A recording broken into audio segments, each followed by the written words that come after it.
4 horas mais 4 minutos, 32 graus é a temperatura nesta segunda-feira de carnaval, calorão aqui no Centro Histórico de Porto Alegre. A hora certa é um oferecimento sempre de Dr. Clean. O plano é simples, viver bem, ligue 3584-0302 e saiba mais.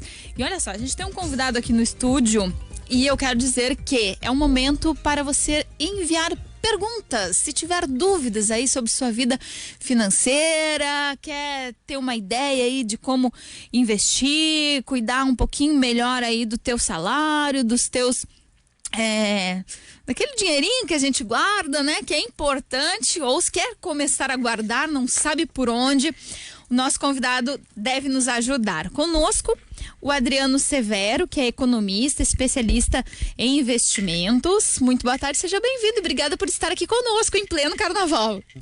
Boa tarde, obrigado pelo convite, é um prazer estar aqui. E é isso aí, pessoal, vai mandando suas dúvidas que eu quero conseguir auxiliar vocês hoje. Pois é, quem quiser escrever aí, manda aqui pro 993887532 ou também pra nossa live. Bom, não é fácil investir, né, Adriano? Qual é o pontapé inicial, assim, para quem pensa assim, não, mas eu gasto todo o meu dinheiro, eu ganho um pouco, eu tenho contas apertadas. É possível falar em guardar dinheiro quando se recebe mal? Realmente é uma questão um pouco delicada. Desafio, né? Depende do quão mal é. O que eu vejo? Eu vejo que muitas vezes as pessoas elas acham que recebem mal, mas na verdade é mais um fruto da má gestão do dinheiro. Claro que a gente sabe que uma grande parte da população de fato recebe mal e sobreviver, chegar no fim do mês conseguindo sobreviver já está fazendo um ótimo trabalho, mas agora se referindo àquela pessoa que acredita que ganha mal, mas na verdade está fazendo uma má gestão, essa sim é possível guardar dinheiro e fazer um esforço. O primeiro passo é aquela velha questão de fazer um levantamento de todas as despesas para identificar onde é que pode fazer o corte de gastos. A partir do momento que consegue identificar para onde está indo o dinheiro, já consegue saber, bom, o que eu posso cortar e o que inclusive eu posso até aumentar. Porque eu vejo assim que muitas pessoas acabam parece que estão fazendo errado por estar aproveitando, usando dinheiro para aproveitar de alguma maneira, só que esse é o ponto que acaba se culpando. Putz, eu não poderia estar fazendo isso porque eu não tô com as finanças organizadas. Então, a principal questão é identificar realmente para onde está indo esse dinheiro para fazer melhor essa gestão. Pois é, como é que faz isso? Porque às vezes é difícil, olha, pessoalmente falando, eu acho muito difícil fazer a gestão, saber para onde o dinheiro está indo. Quanto que vai em supermercado, em gasolina, em aluguel, pagamento de curso. Como é que se faz isso assim de uma forma que não seja tão penoso? Ou não adianta, dá trabalho mesmo? No primeiro momento, de fato, dá trabalho. E por experiência assim, de atender diversos clientes, dá mais trabalho ainda quando a situação financeira não é muito favorável. Que a pessoa não quer reconhecer aquela situação. Mas não, assim, não tem uma regra única, é assim que se faz e deu. Pode ser feito num caderno, pode ser feito numa planilha no computador, num aplicativo. Felizmente a gente já tem diversos aplicativos gratuitos, então realmente é muito mais fácil de utilizar, mas não tem uma única regra. Tem que fazer sentido para aquela pessoa. E tem que começar por aquele básico, levantando as despesas todas as fixas, como o pagamento de aluguel, uma prestação, conta de luz, telefone. Esse é mais fácil a gente identificar, porque acaba tendo uma data de vencimento. E depois ir fazendo aquele levantamento diário, constantemente, para onde está indo de fato, é num almoço, numa janta, as coisas que estão comprando assim no dia a dia. Esse que é o que dá mais trabalho de identificar. Pois é, porque daí tem que anotar tudo, né? Tipo, daqui a pouco tu não consegue almoçar sempre em casa, ou tem que almoçar todos os dias na rua, ou tem que fazer aquele lanche. Esse dinheiro, ele vai, a gente acaba não contabilizando e ele faz diferença, né? Porque é aquele que a gente não sabe onde está indo. Sim, é verdade. E eu percebo assim, muitas vezes a gente acaba tendo alguma conta com alguma tarifa que a gente nem sabe quanto está pagando na verdade, ou começou com um plano e depois de tantos meses já mudou. até a própria plano de telefonia tem alguma taxa embutida ou algum seguro. Então é importante sim revisar e fazer esse levantamento, cartão de crédito. Hoje em dia a gente já tem diversas contas que são gratuitas, a gente não tem tarifa para ter a conta, para fazer transferências, tem cartão de crédito sem anuidade, então vale a pena revisar todas as nossas despesas e fazer o que eu chamo do uso inteligente do dinheiro. Por exemplo, ao invés de estar pagando uma tarifa de anuidade que não está fazendo sentido, de repente pode trocar por um serviço de filmes ou um serviço de músicas. A pessoa já está tendo aquele custo, mas direciona para algo que de fato vai estar proporcionando entretenimento ou prazer. Uma coisa que eu estava pensando, né? O dólar não para de subir. Hoje é cotado a R$ 4,39. Bom, mas eu não vou viajar, Samanta, isso não impacta a minha vida, não é esse meu problema. Tá, mas tu anda de carro... tu tem carro em casa, ou utiliza aplicativo, ou compra pão na padaria ou no supermercado. Na verdade, tem um impacto, tem coisas aí que não fazem parte do nosso controle. Nesse sentido, assim, como agir? Realmente, o dólar ele acaba impactando em tudo na nossa vida, não somente aquela pessoa que está indo viajar. Então, como principal forma de distribuição no país das mercadorias é através de caminhões, o dólar impactando no frete acaba impactando em todo o resto, né? Até algumas questões de energia elétrica pode ser impactado também. Então, tem diversos itens que são afetados pela alta do dólar. Então, como é que a gente pode se precaver? Bom, nesses momentos de alta e que, inclusive, de acordo com alguns estudos, a previsão, que na verdade o dólar, saber quanto ele vai estar é mais um chute, né? Não tem como saber. Depende muito, muitas coisas afetam. Mas assim, ao que tudo indica, se continuar como está, pode inclusive subir. Pode chegar aos R$ 5 que tinha gente que já dizia isso no ano passado, que era possível chegar a R$ 5 esse ano. Comparando agora, assim, eu acho que estaria mais fácil de ir para 5 do que para 4, né? Comparando o cenário atual. Então, o que dá para fazer, por exemplo, com relação a alimentos, é comprar aqueles alimentos que não vão estragar dentro de uma validade que ainda pode usar e que podem ser impactados pela alta do dólar. Mas, de modo geral, é um pouco complicado mesmo. A pessoa tem que estar controlando as suas finanças para saber o que pode reduzir ou até mesmo ter que cortar para compensar essa alta de outros produtos. Pois é, como você disse, é difícil de imaginar o preço que vai estar. Até a gente estava falando no outro bloco que a OMS, a Organização Mundial da Saúde, está estimando que existe uma possibilidade de que o coronavírus venha se transformar em uma pandemia. Não é assim não é aquele alarmismo, mas é um alerta. É um alerta. E isso quer dizer também que influencia, obviamente, nas bolsas, no valor do dólar. Isso é uma verdade, deve aumentar nesse sentido caso se confirme que a gente tem aí uma pandemia do coronavírus impactando de uma forma geral numa possível subida dos valores do dólar. Sim, eu vejo que é possível, mas realmente nesse estado mais em momento de alerta. De fato, os números têm aumentado, ainda mais quando a China ela mudou a forma que ela caracterizava o que era o coronavírus, o número de pessoas infectadas. A partir do momento que ela só mudou a fórmula, já aumentou significativamente. E hoje, se não me engano foi ontem ou hoje, fechou a fábrica da Samsung lá na China, porque um dos funcionários acabou sendo constatado a infecção. E as pessoas têm que ficar em quarentena, todo mundo que teve contato. Então, por segurança, fechou a fábrica da Samsung. Isso pode afetar realmente várias coisas. A gente está pegando a Samsung, que é uma das maiores produtoras. A Apple também já está tendo uma lentidão no recebimento das suas peças, porque muitas são fabricadas lá na China. Então isso realmente pode ter um impacto global significativamente. A Itália já fechou algumas cidades, botou em quarentena, já está fazendo uma série de restrições, já teve, se eu não me engano, 6 mortes na Itália. 7. Fechou em 7 já. É que 7. Está aumentando, né? Está aumentando de forma bem rápida, infelizmente. Então realmente isso pode ter um impacto, justamente questão de produção, as pessoas vão correr para os ativos que consideram mais seguros, os ativos mais seguros são os dos Estados Unidos, então isso acaba impactando de fato o planeta inteiro e o dólar tende a continuar aumentando e seguindo tudo como tá, né? Uhum. Olha só, tem mensagem aqui do nosso ouvinte, o Ademir Espadoto, de Sapiranga. Não vou dizer qual é o nome da empresa, ele fala aqui, mas tem uma empresa que é de investimentos. Ele diz que envia mensagens nas redes sociais prometendo altos rendimentos. Dá para acreditar? Bom, primeiro assim, se tratando de investimentos, não dá para prometer rentabilidade. A gente tem aqui aquela velha norma, rentabilidades passadas não são garantia de rentabilidade futura. Então a gente não pode prometer rentabilidade, agora alta, ainda mais é para desconfiar. O que acontece? Para trazer alguns números, a gente tem a poupança rendendo em torno de 2,98% ao ano, e a Bolsa de Valores, que é considerada uma das formas de ganhar mais dinheiro, seria, desde o Plano Real, 14% ao ano.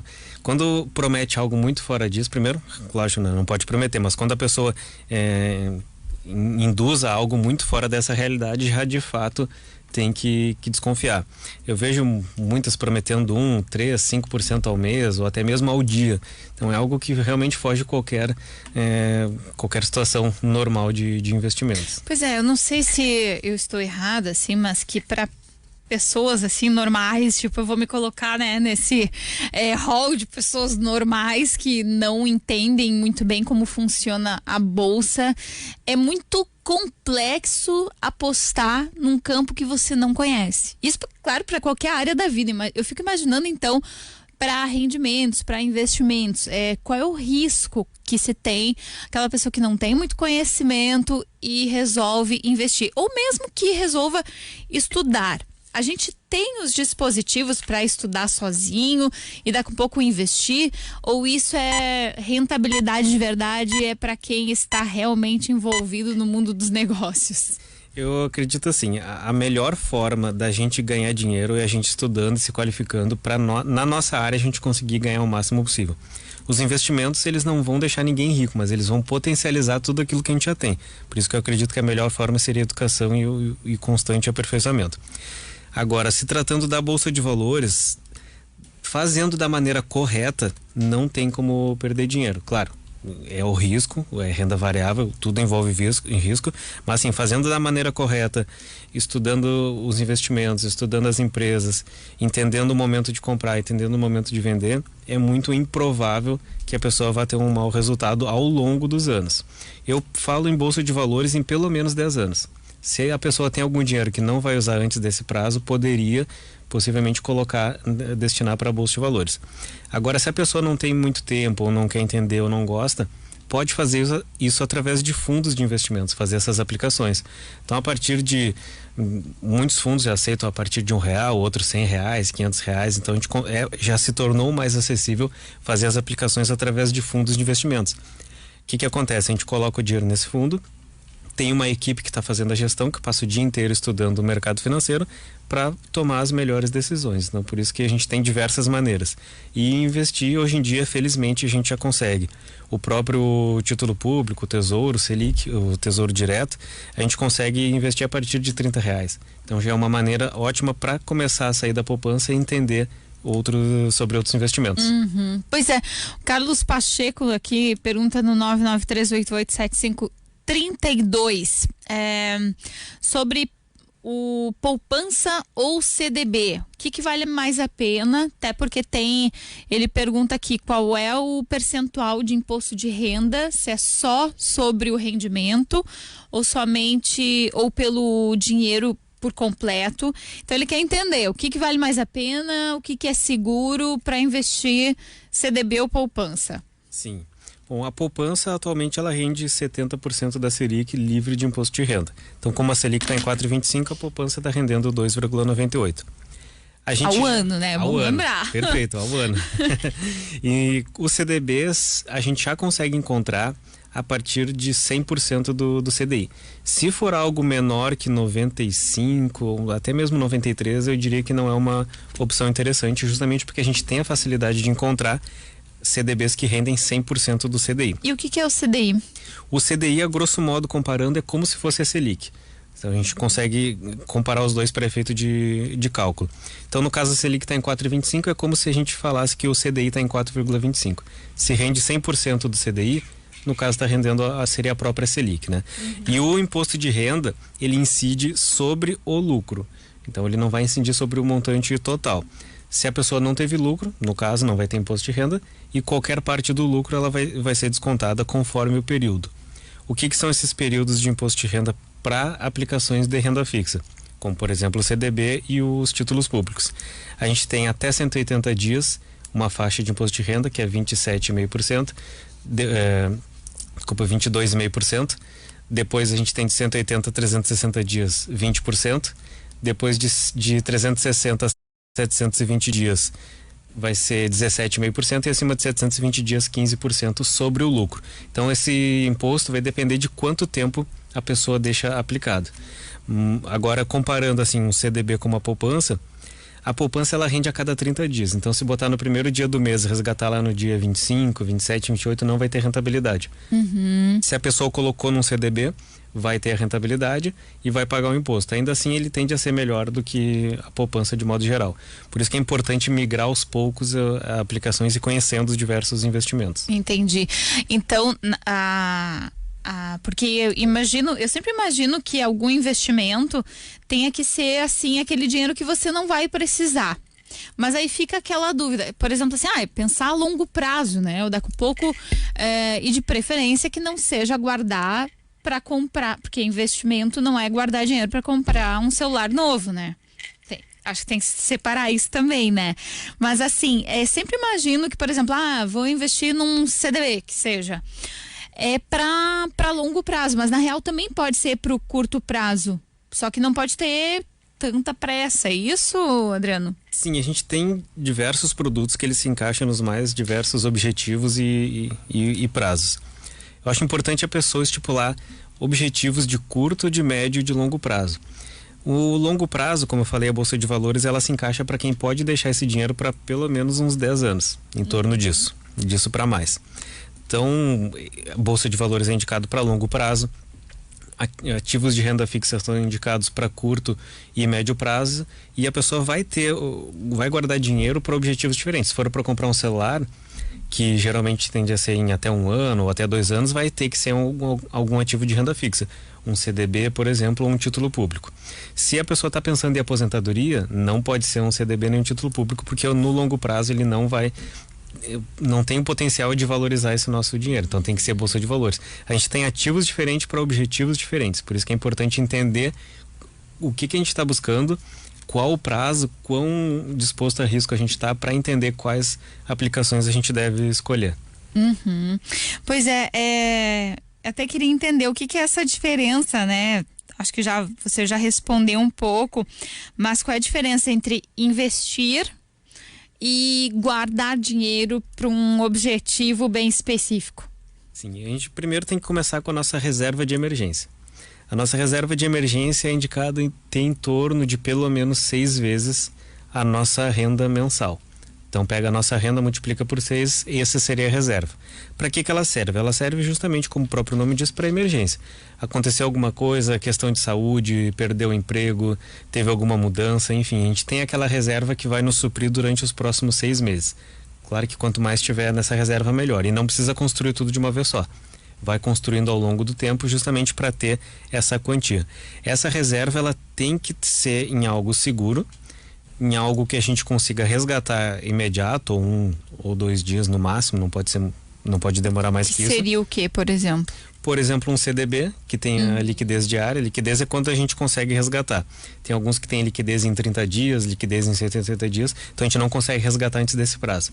Então, assim, CDB e que rende 100% de CDI, ou um Tesouro Selic são ótimos lugares para reserva de emergência, que eles têm essa característica. O objetivo não é ganhar dinheiro com a reserva. O objetivo é fazer aquela proteção desse nosso dinheiro e estar disponível para qualquer emergência que aconteça. É assim que funciona a reserva de emergência. Depois a gente vai escolhendo. Até 2 ou 3 anos a gente pode escolher um CDB, um título público, um LCI ou LCA, que são outros ativos que a gente pode compor na nossa carteira. Nunca escolhendo só um. Sempre escolhendo mais de um, justamente para diversificar. Se der problema com qualquer um, a gente vai receber esse dinheiro de volta, Por quê? Porque, assim, escolhendo os ativos que são protegidos pelo Fundo Garantidor de Crédito, que é o CDB, LCA, LCI, a gente recebe de volta até R$250 mil. Claro que pode demorar 1 mês, 6 meses, 1 ano, mas a gente vai receber de volta. Por isso que não se deve colocar todos os ovos na mesma cesta. Aquela velha orientação, né? Não coloca sempre tudo no mesmo lugar, porque tu não sabe o que pode acontecer no futuro, né? É claro que não se espera isso, mas a gente tem que lembrar o que aconteceu lá com o confisco das poupanças lá atrás no Collor, né? As pessoas depois acabaram sendo indenizadas, mas imagina o tempo que isso levou. Claro, aquilo foi assim, realmente assim, muito diferente. Não, a gente não espera que isso vá acontecer, mas tem que se precaver um pouquinho, né? Sim, realmente, felizmente no atual cenário acontecer isso de novo é muito improvável. A gente não pode garantir, né? Mas é muito improvável de que de fato vai acontecer algo similar. E esse fundo garantidor de crédito até 250 mil está garantido o nosso dinheiro em alguns tipos de aplicações como essas que eu citei, por exemplo, né? Olha só, o Leandro Rocha, ele pergunta sobre... Ele só fez uma afirmação, fale sobre a Previdência. Aliás, essa é uma curiosidade que eu tenho também e muito, né? Porque, por exemplo, até o momento da gente se aposentar, certamente haverá outras reformas da Previdência, né? Isso é certo. Tanto que quase sempre, quando tem um novo governo, uma das primeiras medidas é uma reforma da Previdência. Então, é sinal que não dá para contar somente com isso. Mas também não dá para deixar de contribuir. Afinal de contas, queira ou não queira, é uma garantia. Então, como que a gente pode pensar nisso? Contribuir para o INSS, mas também fazer uma previdência própria, ou investimento, ou previdência privada. O que é o interessante, Adriano? Eu acredito que é interessante a gente ter, de fato, o INSS, por pior que seja, ainda assim é um valor e uma garantia que a gente já tem. Se acontecer qualquer coisa conosco agora, a gente ainda assim pode contar com o INSS, né? E realmente, a aposentadoria é uma coisa que não dá certo em lugar nenhum do mundo, não é exclusividade do Brasil. De tempo em tempo esse assunto volta à tona e os políticos tentam ver quais as melhores maneiras, imaginamos, né, que seria para nós. Então, o que eu acho interessante para a aposentadoria? A própria previdência privada ela é importante, mas não somente a previdência privada, que seria a previdência complementar.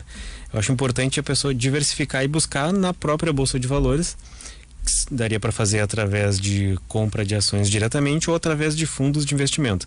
Mas volta para aquela mesma história de nunca colocar todos os ovos na mesma cesta. Pois é, a previdência privada, eu sempre fico pensando, bom, eu posso fazer, seja lá com R$100 por mês, com R$500, com R$1.000, depende do poder aquisitivo que a pessoa tiver, mas qual é a garantia de que eu vou ter um retorno justo, né? Como é que eu vou saber? Não adianta, tu tá investindo numa instituição financeira privada. Como é que a gente tem algumas certas garantias de que pelo menos vai ser uma renda, claro que não pode ser a única renda, né? Como você mesmo disse, não adianta colocar tudo numa cesta, não vai ser a melhor situação, mas como garantir que a renda seja minimamente justa quando você busca aí investir numa previdência privada? Com relação à previdência privada e aos outros investimentos também, aproveitando, são fiscalizados, são auditados, então a gente tem uma garantia maior de que de fato a gente vai receber esse dinheiro lá na frente. O que eu aconselho fazer? Conforme vai passando os anos, vai revisando e ver se essa projeção está de acordo com o que está esperando. Não adianta fazer uma projeção agora, 2020, daqui a pouco 2040, 2050, deixa eu ver o que aconteceu. Aí não vai ter mais tempo para recuperar ou até mesmo ir ajustando qualquer situação que precise. Então vai monitorando, faz essa revisão uma vez por ano. Bom, o que está acontecendo? De acordo com o meu objetivo de ter uma renda X reais por mês mensal. Eu estou mais longe, eu estou mais próximo, eu estou seguindo em linha, então vai sempre monitorando para saber se por acaso precisa aportar um pouquinho mais mensalmente. Então se começou, digamos, com R$100, daqui a pouco pode precisar, daqui a alguns anos 110 ou daqui a alguns anos 120, justamente para ir equilibrando e estar de acordo com os objetivos lá na frente. Pois é. Eu não sei, eu sempre fico com aquele medo, mas quem tem medo, justamente, o que deve fazer? Como é que busca ajuda Porque às vezes sozinho é um pouco difícil, né? De nadar por esse mar de investimentos, seja a previdência privada, seja na Bolsa de Valores, seja na poupança, no CDB. Porque até pouco tempo, a poupança, por sinal, ela vem tendo os aportes cada vez menores, né? Vem diminuindo aí os aportes. Tem gente que continua investindo e, queira ou não queira, é uma forma de guardar dinheiro, mas existem mais possibilidades, né? Então, assim, como buscar auxílio para investir da melhor forma? A gente tem diversos materiais e conteúdos gratuitos na internet. Até, inclusive, nas minhas redes eu vou colocando dicas, disponibilizo planilhas gratuitas para o pessoal baixar. Então, a gente tem que pesquisar mesmo e ir atrás. Assim como a gente tem muita informação boa, a gente tem, de fato, informações ruins. Então, pesquisa, faz algumas pesquisas, lê bastante e com o tempo a pessoa vai aprendendo a filtrar o que faz sentido, o que não faz sentido. E é importante também pesquisar opiniões diferentes, né? Porque ninguém é dono da verdade. Então, é importante pesquisar opiniões diferentes, contrapontos, para justamente a gente montar a nossa opinião. Nos próprios sites de instituições e governos, a gente tem agora, aos poucos, tem caminhado para essa linha também educacional, que tem fornecido informações sobre os diversos produtos e como fazer as aplicações financeiras também. Uhum. Pois é, inflação controlada, cenário de juros em queda, fica bem nessa linha que você disse, é melhor daqui a pouco diversificar, colocar num CDB. O que é possível fazer, assim, para aproveitar também o próprio momento, o próprio cenário?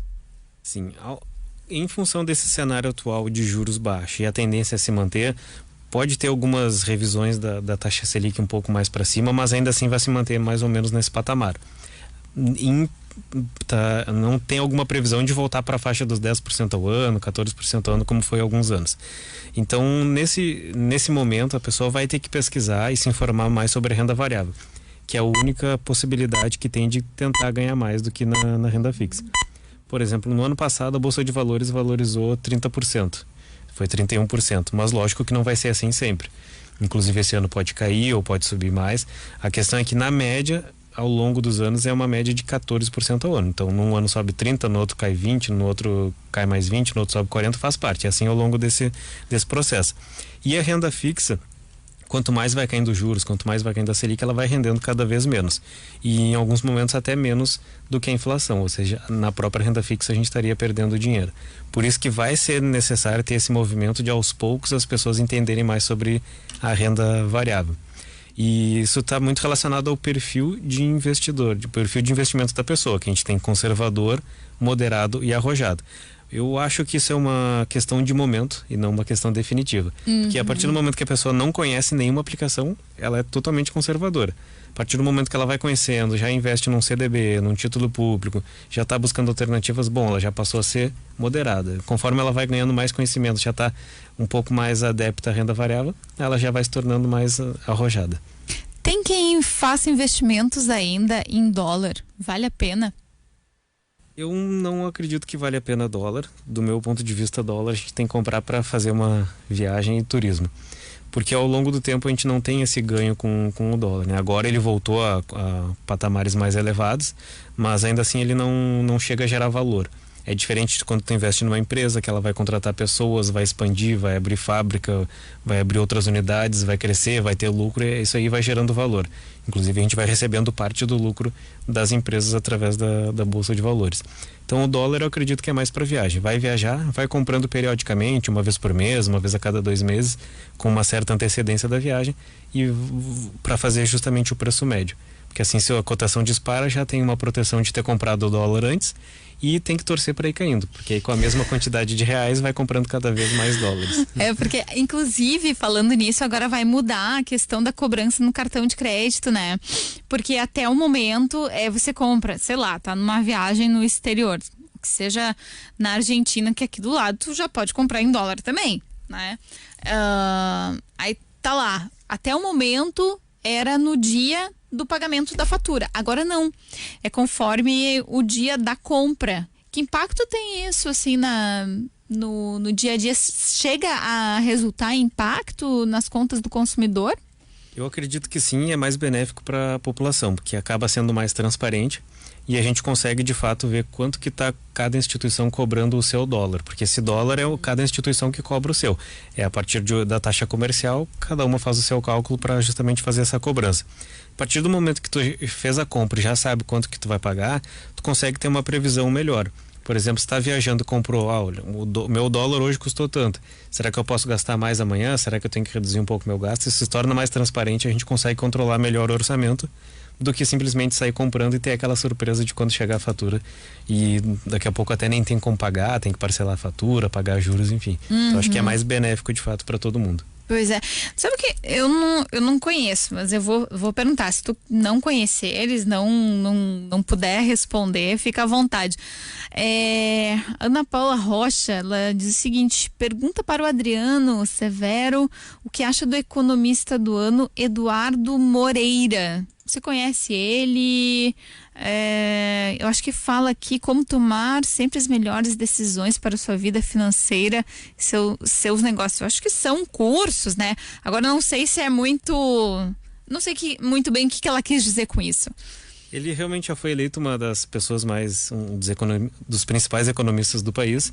E ele tem um trabalho forte. Ele trabalhou em muitos anos em corretoras, no mercado financeiro, e agora ele está tocando o projeto dele.